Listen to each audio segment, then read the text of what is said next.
Ako si Milan, malakas mag-trip, kaya tara, mag-trip tayo. Daily life na isang fire volunteer, kung ano ang kadalasang ginagawa ng isang fire volunteer, dito yun na to masusubaybayan. Kaya tara, samahan nyo sa panibagong araw, panibagong duty. Let's go! July 14, 2026, nagkaroon ng alarma sa may Dagupan Extension, Gagalangin, Tondo. Sa pag-responde naman namin dito, eto, nangapapa kami kung saan kami pupesto ng maayos kasi meron mga lumigo na ito sa may ula, sa may solis pa lang. Pero eto, diniretso natin hanggang dito sa may Antipolo. Sakto naman dito tayo tinuro ng mga taong bahay sa may Meralco compound na ito, napalapit-lapit din talaga pwestuhan natin dito. Ayun nga lang din talaga, sa pwestuhan natin medyo tagun-taguto kaya hindi masyado mapupunta agad ng mga unit. Pero pumukul pa rin naman tayo sa radyo na ito ng Need Water Supply, tapos sinabi natin kung saan location natin, kaya mapupuntahan pa rin tayo ng mga ibang tropa natin na mga re-responde pa rin. Dito sa unang pwesto natin, ito medyo bagsak na rin talaga, tinupok lang. Tapos sakto naman sa paglalakad ng mga tropa natin, nakita natin si Sir Ronald dito at pinalipat yung mga tropa ang beep-beep natin. Habang naglilipat na linya yung mga tropa natin, ito sakto naman naubusan ng supply rito. Ito may lalatag na rin na maayos dito yung linya habang wala pang supply ng tubig. Bali dito po pwesto yung mga tropa ang beep-beep natin, alalayan natin to para hindi na rin kumalat dito. Sakto naman sa paglatag natin, ito nagkaroon na rin supply ng tubig, kaya ito nakabomba na rin agad dito yung mga tropa. Mga oras na to, ito tuloy-tuloy pa rin yung supply nito, kaya nakakabomba pa rin na maayos yung mga tropa ang beep-beep natin. Kaya big tango kala MS Tiger, pati kala Obrero Volunteer, maraming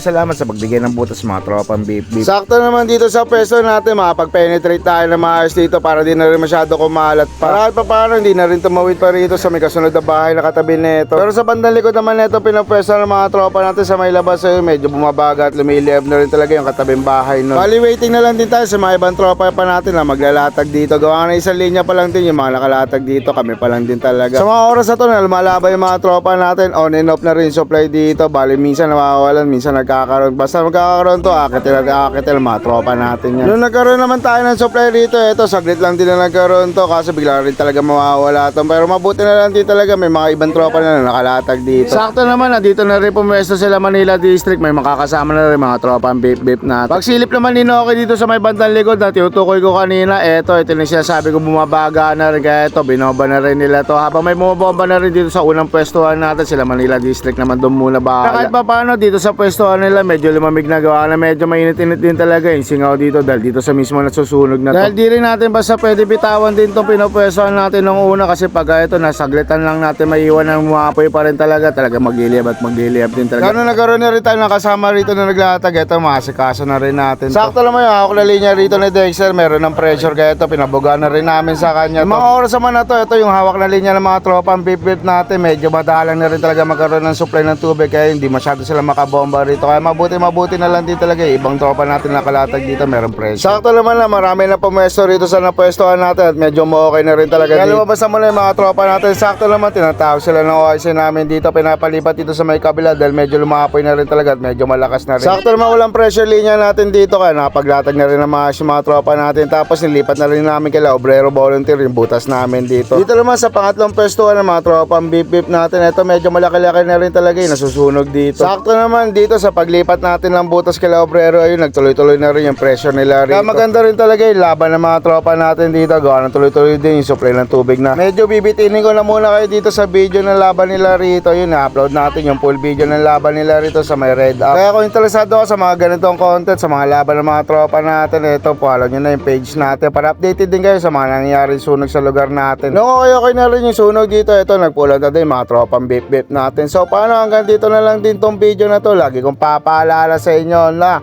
10-0, keep safe everyone.